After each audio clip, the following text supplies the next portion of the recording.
Imagine a vibrant discussion between people that includes both openness and critical thought in the pursuit of truth. The Purchasing Truth podcast is an experience, a journey, an exploration of the impact that negative messages in politics and the media have on our families, community, society, and nation. Join your hosts, Bill Stierle and Tom Hazard, to discover new concepts and language strategies that will reveal effective ways of establishing truth. This podcast series will tackle current events, leadership challenges, healthcare confusion, integrity in business, and many other areas that affect us all. Gain clarity and understanding of the various truth perspectives. Welcome to Purchasing Truth.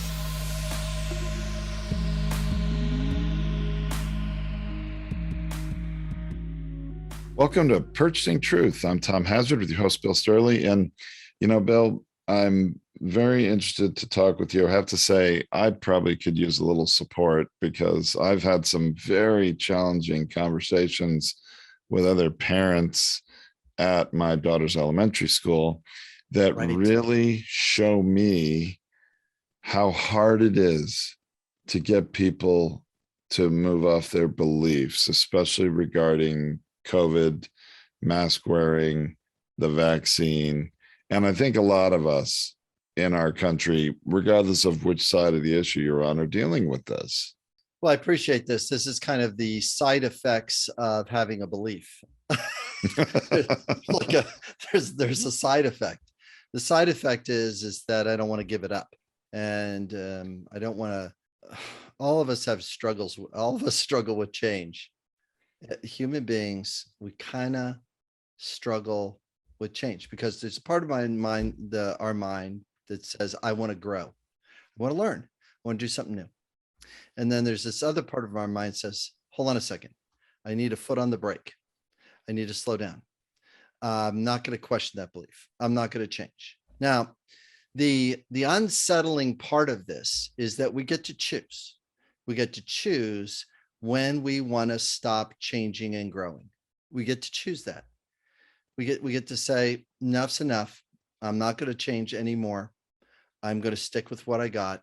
I'm going to enjoy my days, and I'm going to move through life from this moment on. Now, this is a moment I had with my dad when he was about, I don't know, maybe like 83, I think. And from 83 to 90, he did not work on the computer. He didn't. He says, I'm not going to learn that. I'm not going to do it. It's kind of too hard. It's too much. It's nice, but I kind of would rather go through my day this way. And there was fixing a bench or painting this thing or things he could do that he didn't have to, he didn't have to think as much. He didn't have to like get on the internet and deal with, XYZ, situation on the computer. He just stopped changing. Now our beliefs, will narrow us pretty quick so that we are not open to an alternative point of view because it's too much work and it's too upsetting to change the belief about gay marriage just to put something in front of us. That's some people go like, some people go, yes, or to change the belief about interracial marriage. That would have been, back then, but there's all kinds of challenges with that, that particular topic. So you could see as I picked some low hanging fruit of how one person can believe one thing and another person can believe another thing. And the difficulty it is to have that narrative. It sounds like you ran into one of those buzzsaws with this parent. It sounds like it was one of those things that really caused a little bit of a challenge because as you ran into this, the parent brought back that belief or whatever belief that they were bringing. And they were going like, this is the belief and this is the way I'm dealing with this belief. And your belief or the belief is not, we shouldn't be going through this because my belief's right. Yeah, it was exactly that type of thing. It's interesting. I mean, our our elementary school, actually our entire school district in my city, requires every student to wear masks in school, every teacher as well. And so our kids are all masked in school. And as all us parents are there dropping our kids off now in elementary school, I'm talking like first graders, kindergartners, second graders, that's the age level that I'm dealing with here. Our kids are all masked and going into school. And all the parents who are not yet willing to let these kids walk to school by themselves, we're all there. We're waiting for the bell to ring and the kids to go in. And it's interesting, maybe three quarters of the parents are masked in that situation. I actually, even though I don't like to wear a mask myself, but my second grader is required to, and I don't want to explain to her, Daddy, why aren't you wearing a mask when I need to wear one? So I'm wearing a mask. And just even on that level, I think it's important, but you're also protecting each other as adults. But there are parents that do not wear masks. And this is one of them. And he's a very friendly guy. I've gotten to know him. I kind of like him until we talked about COVID and the vaccines and mask wearing. And it was shocking to me because he mentioned he works for a pharmaceutical company, that he's trying to tell me that COVID isn't a real thing. And it's not a health emergency. And eventually went down to the point of, the mRNA vaccines change your DNA. And I almost lost it at that point. I'm just like, this is not going to end well. And although I tried to give him empathy to have a discussion about this, boy, was he really solidified in his beliefs. So there's two feelings that are really, really tough that are fighting inside of him. It's angry and the feeling of scared. Now, scared is not about the virus as much. Scared is about having to shift his belief or the piece of evidence. A person gets scared by a thought. People scare themselves with thoughts. We know that, right? But people say, but it's just a thought. Yeah, your body can't tell the difference. Because if I start talking, Tom, about the spider that's crawling up your shoulder right now, your thought will cause you to turn, even though you know it's a joke. Right. If I say you missed it, it went down your back, your mind is trying to grapple with the truth. Is it real or is it imagined? And it's a funny thing that we're on a show about purchasing truth. And by the way, spider, cancel clear. There's no spider there.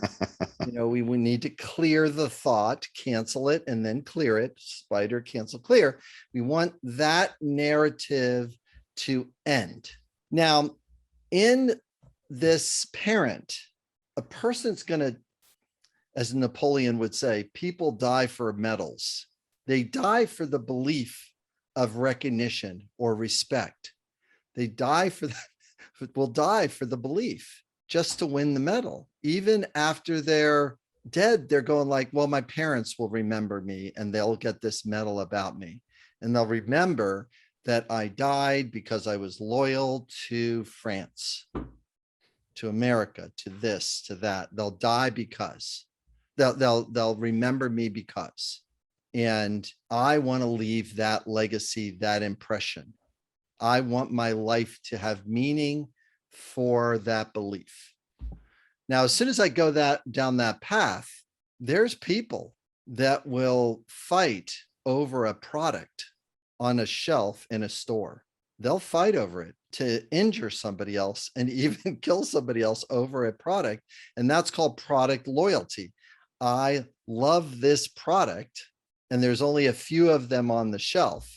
So I'm willing to stand in line at an Apple store waiting. That's loyalty and that's a belief. I'm guilty of that one. So now if you take you in an Apple line waiting for the thing and your parent that has the belief about vaccine, you can see how the gripping of those beliefs on the business side, it's a product piece. On the health side, it's the this is what I know. This is the information that I've been fed or spooned or whatever, real or imagined. And I'm not saying that the people on the pro-vax side haven't exaggerated their narrative, not necessarily the truth, but their narrative about how bad it is, to try to get people to say, wait a minute, it may be dangerous, because a lot of times the person's belief won't change until they have a firsthand experience of that. And we were just talking about one of our colleagues. As soon as he had a firsthand experience of COVID, he canceled all of his events. Yeah, he flipped from being someone who really wasn't that worried about it and wasn't taking it as much of a serious health emergency. But when he got COVID, and it was the worst illness he'd ever battled in his life, fortunately, he survived it.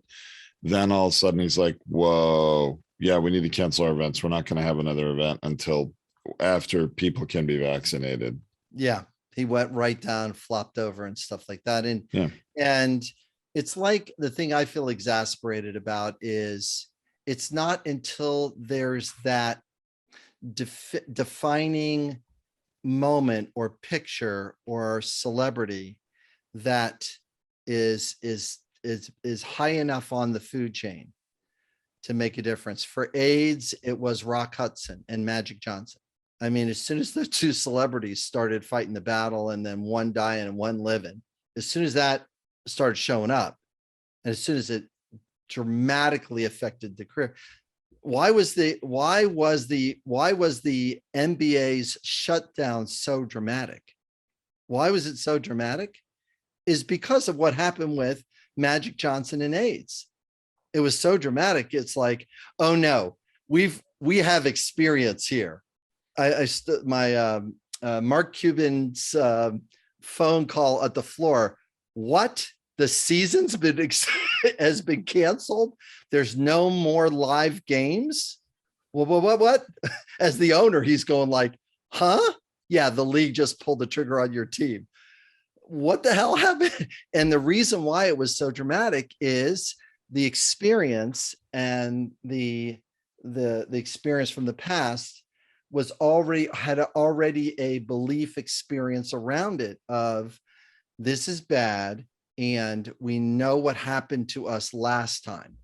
We know what happened to us last time, and we have historical memory of that. And that's the positive side of a belief, is that and Tom, I think we have a link in the blog for a picture of smallpox.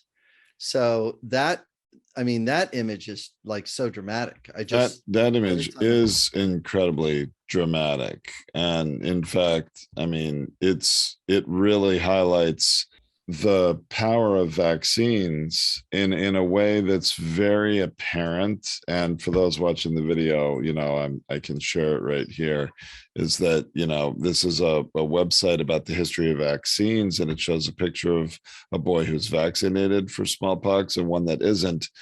And they both got smallpox. The vaccine didn't prevent the boy with the vaccine from getting smallpox, but he got like 2 or 3 pox on his body, compared to the boy without vaccine that is just completely overwhelmed and devastated with, you can't even count. There's thousands of pox on his body. And the thing about that picture is, it'll scare a mother in a heartbeat that there's no question my kid is going to be vaccinated. No question. We do not have that type of imprint for children to get vaccinated at the current moment. And it's not until somebody takes on the branding messaging of, here are all the children that have died, and this is the experience of their parents. That. It's really hard, Bill. You're right. The perception is not the same with COVID. And I don't know why that is, because this parent also kept arguing with me, because I was talking him about the news that had came out recently that 1 in 500 people, it's actually a little under, technically, like 1 in 498 in the United States have died of COVID. Now, that to me puts an interesting perspective on it. I mean, there's 500 people in my little neighborhood right here. So 1 in 500 has died of COVID. And of course, this parent doesn't believe the numbers. They don't believe the Johns Hopkins numbers, and then starts into the whataboutism about, oh, well, even if, they're saying everybody who died of anything but happened to have COVID died of COVID. And, they start chipping away at trying to minimize the number of people that have died. But I'm sort of getting off track. You're right, Bill, coming back to your point. For some reason, the image of somebody on a ventilator is not as powerful. No, because that person is in the throes of being saved. It's not the level of doubt. And when a person gets on a ventilator, see the missing message, and this is a great thing about beliefs. And the missing message is that the belief is that once the ventilator is in, the person's going to make it. The only problem is that that's not what has been happening. No, in fact, most people, I believe, that go on a ventilator, the numbers are, if you go on a ventilator, your chances of surviving it actually go down. Yeah, it's if you are on a ventilator, are you conscious? Are you intubated? Are you awake? I'm just looking at what the Google searches are. No, definitely. I mean, people that end up on the ventilator and you are talk. Oh my gosh. in large percentages, and I wish we had that number, but I didn't know we were going to talk about it, so I didn't prepare it. But my understanding of the facts are that if you go on a ventilator, yes, some people do survive it, but the vast majority of people, it's a last ditch effort to try to save their lives that they do to prolong it. But if you get to the point where you need to be on a ventilator, you're not in a good place. It's like that, radio host we talked about, Valentine, I think his name was, who who didn't make it. He was, an anti-vax, well, maybe not anti-vax, that's not the right word, but he definitely did not think that COVID-19 was as serious a health threat, a danger as it was, until he got it. And then through his brother started really, and we talked about it on the show before, really, started putting the message out there, hey, everybody should get their vaccine. You do not want to get this sick. Hopefully I'm going to make it. And regrettably, he didn't make it. He went on the ventilator and he died. Never came out. So the numbers are 60. The initial numbers were 66%. Then they reduced to 61% to be discharged. Then it shifted to 59% from to hospital, 49%. So it's a 50-50 chance. And now they're getting better, 31% to 1 year after hospital charge. Okay, so that's not in the sampling. But still 50-50. Do I want to flip a coin?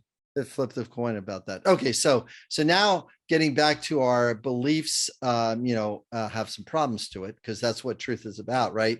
See, we can get caught down the numerical rabbit hole, but then we're not empathetic to the person, to your parent. So, your parent is not going to believe the 50%. They're not going to say, well, Bill's uncle died. Well, he died, but what was his secondary infection? Didn't that kill him? And I'm going like, yeah, his secondary infection is he was 85. Oh, well, then he was 85. He lived a long life. It's like, screw you, buddy. Yeah, he was 85. He was likely to die from the flu too. So why should we count him as a COVID death? Why should we count him as a COVID death? So there's some annoyance here. Yeah. There's some annoyance because it's, all of a sudden you start talking about apples and then all of a sudden they switch it to oranges. Right. So, and all a belief does is need to be reinforced by a collective group, and it's really unsettling, but I have beliefs about things just as you do.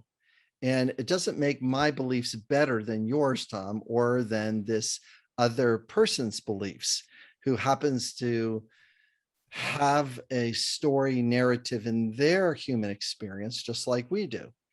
And are we going to, argue and fight over which detergent is better, which computer is better than another computer. Tom, I have an Android phone and you have an Apple phone. There are people that will scream and yell about how bad the Android is and versus what the Apple phone is, but that's not what's happening. What's No, happening? it's not. They're both perfectly good phones. They Yeah, are. they're fighting. We're fighting for a belief and a loyalty and an identity that goes with buying which phone. All of a sudden, it's not about COVID anymore. It's about what the brain does with the belief and how it reinforces that. And if I'm a marketing person or a branding person and I'm not paying attention to the beliefs or the limiting beliefs of the listener, well, geez, I'm not going to be a very good marketer or brander or person that sells. I mean, your business accelerated by trying to assist people to allow their beliefs to grow in being an extraordinary podcaster. And they stepped into their new identity and you helped them get there. and Sure. and that's the good thing about beliefs, is that I have a vision, I have a belief, I can be something as a podcaster, and you help them get there. How magical is that? Because now they're broadening their audience, they get to good people and they grow their business and all that magical stuff about what exposure means. At the same time, if I want to do a brand damage towards something, I can look at Republican and Democrats as adversary, and then all I got to do is start slinging mud at the other side. Instead of being in a collaborative, cooperative way, that my belief is a little more over here and your belief is a little bit more over there, and we're both going to disagree about how that's going to work, and we're going to keep slinging mud at each other. Well, now all of a sudden there's really, really a lot of problem, because now We my see idea, this happening.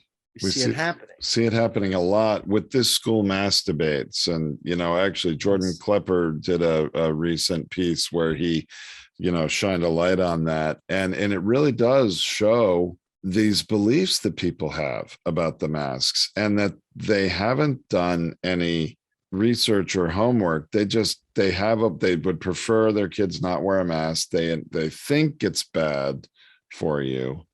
Right. But it's clear when you give someone empathy and you talk to them about it, and you try to get them to, give you the evidence or the good reason why, but you've empathized with them, they often are like, and they don't have anything. And that's what I was struggling with this parent who's trying to tell me that the vaccines alter your DNA.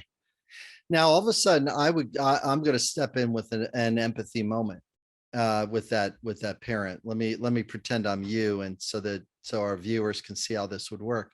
I would probably, in that moment, and you did your best and you said some things in there, and you feel free to jump in with the things you said too. But here's some of the things that come off the top of my mind. I'm going to use his name as John. I don't know what his name is, but I'm going to use it as John. So John, you're really angry, and your experience of the truth and the things you've read is that it affects the DNA. Is that what you've read and researched? Is that correct? Yes. Now he would need to say yes, because I'm in alignment with his belief. Now, angry is his feeling. His need is truth. And I'm backing up the things that he read or the things that he's believed. And, and I'm not interested in exposing his belief at first. I want him to do it. Right. I can't argue. That's how it would be more effective if he comes to his own conclusion. You got to get him to his own conclusions. So it sounds like that you're sitting with some pretty good research, being from the pharmaceutical industry, and you've compared this disease with others' disease. Is that correct? Yes. I'm getting him to say yes to his beliefs, because he's already saying yes to his beliefs. He's already looking to reinforce, and he has the thought that I'm in agreement with him. Right. Which turns me into an ally. Mm-hmm. An ally to listen to his pain, not to change his direction. He's going to change his direction or not in the field of time. Notice I'm not attached to change his direction. I'm just attached to hearing the person where they are. Now, somebody can empathize with me. Bill, do you have some confidence and beliefs that the 2 vaccine shots that you got have worked? Well, I'm extending trust with the research that I've seen or with the numbers that I'm looking at. That's what I'm looking to do. I'm extending trust towards science, and I'm extending trust towards those scientists. That's what I'm doing. And I might be wrong with that trust that I extended to them, but I'm extending it to them because I'm not doing that work. They are. That's their, profession. But I have all these other scientists that says something different. So you're noticing some other research there. It doesn't seem like it's an alignment with the majority of scientists, but you can be discovering an anomaly. And there's been many times that people look at and discover the long-term effect of lead in gasoline, the long-term effect of blah, blah, blah, cigarette smoking, the long-term effect of da, da, da. You're right. Scientists, don't necessarily tell the truth the whole time, and it's okay for you to have some doubt and skepticism because there's evidence on your side that says that scientists don't tell the truth all the time. And they, just like other human beings, can be bought and sold to say different things. I'm leaning on this direction right now, but I can see how you're leaning in that direction right now, as I would prefer a little more certainty and trust in my world. And you're getting certainty and trust with the information that you have. Well, I'm curious about how this whole thing's going to play out too, because I don't think any of us want to wear masks. Hey, John, have a good day. You just sure. Yeah, you can do that. I mean, I would think it would be helpful if we could get someone like that to actually follow the messaging that they're hearing, seeing, reading, and follow those breadcrumbs to see how much truth there is behind them. You are by planting the seed. See, empathy plants the seed. See, the thing is that you're expecting the tree to grow or the plant to grow too quickly. Yeah. Quickly. It's like, it doesn't quite work that way. The belief has invested energy. It's trying to get somebody to diet. Hey, listen, I have too much investment in my pizza. I have too much investment in my carbs or whatever the thing is, my sugar. I have too much investment in that, and by the way, there's a good reason why they don't put the daily amount of sugar on a package, because they're not interested in meeting the need for truth. Because who's going to buy a package that says, 220% of the recommended sugar daily requirement? Who's going to buy that product if the truth is on it? Right. They know that if you're buying a soda that has 24 grams and it's 200% of the recommended daily requirement of sugar, they're going to like, oh, I don't want to drink that much sugar. 220% the recommended daily requirement. Yeah, they don't want to unsell people from buying and drinking their product. Yeah. And this is really the problem. And so really kind of to stick the landing on this is that our brains look to validate things. So my self-worth and my belief become the same thing. My identity and my belief and my version of the truth becomes the same thing. My self-worth is now invested. So these are the people that are fighting on the plains and the people that are yelling at them on the plains. And people will die for their belief. They will die for it. They will, not to open up the rabbit hole, as with the first person inside the Capitol that got shot, that woman that got shot. She died for her belief. She did. Her belief was this. I mean, it was based on information, and her belief was agitated and brought into, in the front. of the thing. And in there, I have a great deal of confidence. If there was a stronger evidence inside the court of fraudulent voting, there's a problem that the court probably would have picked it up, and we all would have been watching that unfold. How did that take place? So our beliefs can be done in a good way or follow a good thread, but also can support an untruth, and it can get reinforced. And this is the current circumstance, is that we're not having a compassionate and healthy and empathetic discussion about where'd that belief come from? How did it get started? And I can see how you believe that way. And you're really trying to advocate for your view of truth. And I'm sitting over here with my view of truth. And this is where I would like to see the world. And this is where you would like to see the world. So very, very, very, very energized discussion today, Tom. Yeah, and that's very helpful. At least allows us to have discussions where we're not, wanting to come to blows and, punch each other in the face. So I appreciate that. And if it can plant a seed and have somebody, question their own belief, then maybe that's the victory we're talking about today. Yeah. And he would be willing to have the second conversation with you, by the way. With the empathy that you gave him, he's going to see you as someone relatively safe. Right. To vent his pain. And that'll give you another bite at the cake. I like it. And that's what it does. Cool. Well, this has been a good one. All right, Tom. Thanks for everything. I appreciate it. Thanks for your help. All right. Thanks. Bye.